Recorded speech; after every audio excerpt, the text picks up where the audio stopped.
Sua namorada parece uma pobre ovelha. Ela não é do nosso mundo, cuspiu sua mãe, sem suspeitar por um segundo de quem Milana realmente era. Naquela noite, Valentina Petrovna estava fora de si. Ela acabara de jogar o telefone no sofá enquanto gritava com o filho.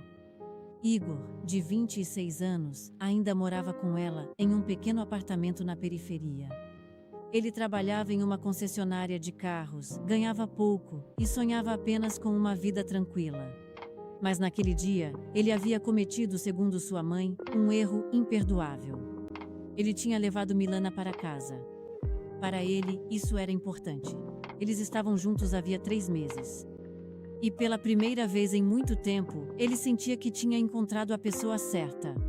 Milana não era apenas bonita. Ela era doce, simples, radiante. Ela ria até das piadas mais sem graça dele.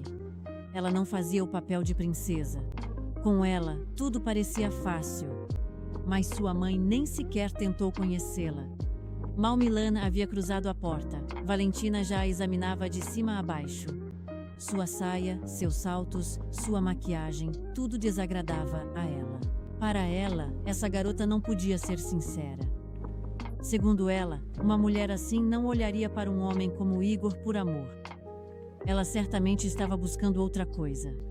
Dinheiro, algum interesse, uma porta de entrada para outra coisa. O mais cruel é que Igor nem sequer tinha dinheiro. Ele já mal conseguia fechar o mês, mas sua mãe se recusava a ouvir. Então, naquela noite, a discussão estourou. Igor tentou acalmá-la. Em vão. Sua mãe criticou Milana, a humilhou, tratou-a como uma intrusa. Depois, ela lançou essa frase terrível: "Essa garota não é do nosso mundo." E ali, algo se quebrou dentro dele. Porque no fundo, não era só a Milana que ela rejeitava, era também ele, sua escolha, sua vida, seu direito de amar quem quisesse. Então Igor bateu a porta e saiu para o frio de janeiro. Lá fora, o ar gelado queimava seus pulmões, mas o que mais doía era o coração apertado. Ele ligou para Milana. Ele pediu desculpas pela mãe, pela noite, por aquela vergonha que ela teve que suportar. Mas Milana, em vez de reclamar, permaneceu calma. Ela lhe disse uma frase que ele nunca esqueceu: "Acho que sua mãe tem medo. Medo de perdê-lo, medo de não ser mais a única mulher na vida dele, medo de ver seu filho se tornar um homem longe dela." Igor sabia que ela não estava totalmente errada. Seu pai havia falecido quando ele era criança. Sua mãe o criou sozinha. Ela se apegou a ele a vida toda, mas isso não justificava tudo. E, no entanto, o pior ainda estava por vir. 2 dias depois, sua mãe ligou para ele no trabalho. Sua voz tremia com uma estranha excitação. Ela acabara de descobrir algo enorme. Milana não era a garota ingênua que fingia ser. Milana era filha de Mikhail Potapov, um dos mais poderosos incorporadores imobiliários do país. Um homem muito rico, um homem que todos conheciam. Bairros inteiros ostentavam sua assinatura. Edifícios, residências, fortunas. E Milana era sua única filha. Quando Igor finalmente entendeu, sentiu o chão se abrir sob seus pés. Ele se lembrou dos encontros deles, do metrô, do pequeno café, das refeições baratas compartilhadas em lugares simples, dos sorrisos dela, dos silêncios quando falavam sobre a família dela.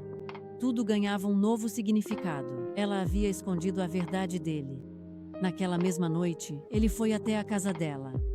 Milana abriu a porta e, ao ver o rosto dele, entendeu tudo imediatamente. Sim, ele sabia. Então, ele perguntou: "Por que você não me contou nada?"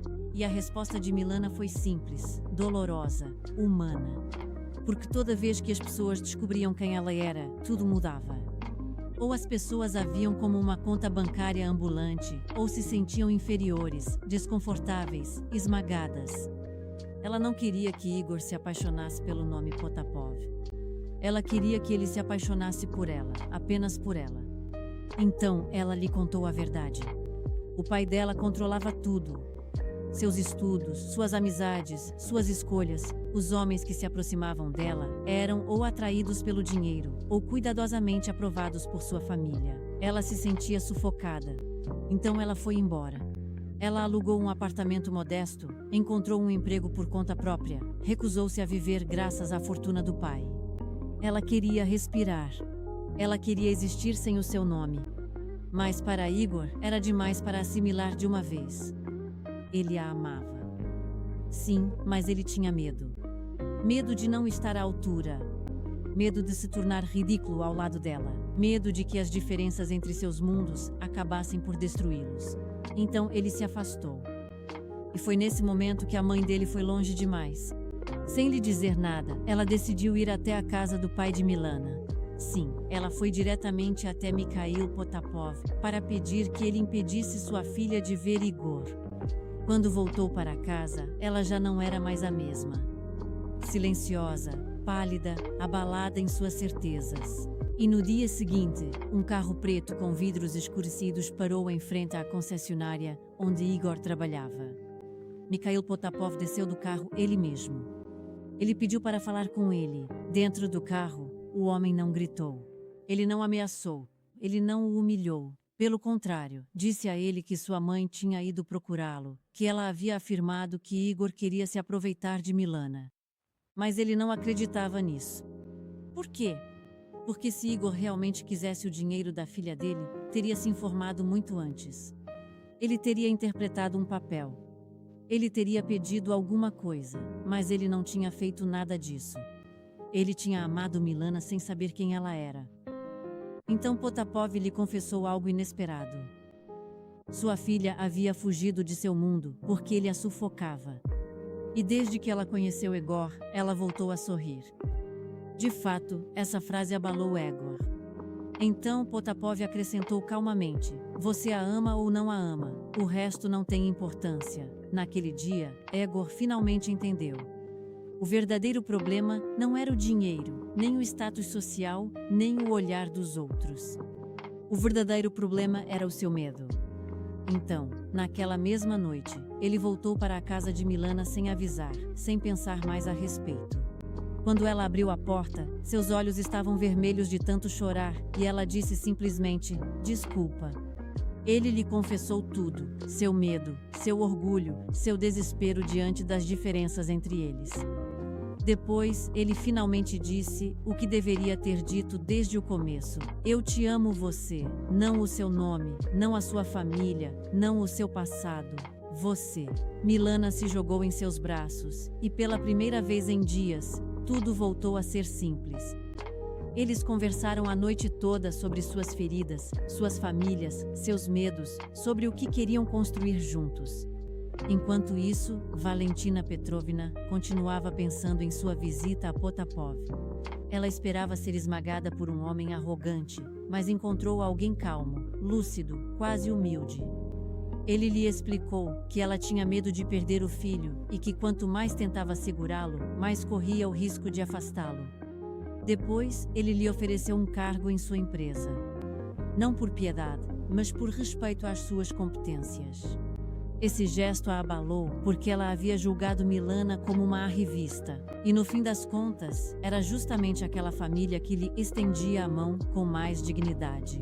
Uma semana depois, Egor voltou à casa da mãe com Milana. A atmosfera estava tensa, o silêncio era pesado. Então, no meio do jantar, Valentina finalmente levantou os olhos e disse: quero pedir desculpas. Palavras simples, mas sinceras. Ela reconheceu que estava errada, completamente. Ela havia tomado Milana por uma garota superficial, uma ameaça, uma manipuladora, quando na verdade ela era corajosa, independente e profundamente apegada ao seu filho. A partir desse dia, algo mudou. Não de um dia para o outro, não milagrosamente, mas o suficiente para que a paz se instalasse. Algumas semanas depois, Egor e Milana foram morar juntos. Não em um apartamento de luxo, não em uma residência prestigiosa. Em uma moradia simples, o lar deles. Um lugar que eles podiam pagar sozinhos, um lugar construído sobre uma escolha verdadeira. E Valentina Petrovna às vezes ia visitá-los com um bolo ou uma torta. Ela se sentava à mesa deles, tomava seu chá e nunca mais chamou Milana de pobre ovelha, porque finalmente tinha entendido algo essencial. Uma ovelha é aquela que segue o rebanho, que vive segundo o olhar dos outros, que nunca ousa sair da linha. Mas Milana, ela, deixou o conforto, o dinheiro e o controle para escolher a própria vida.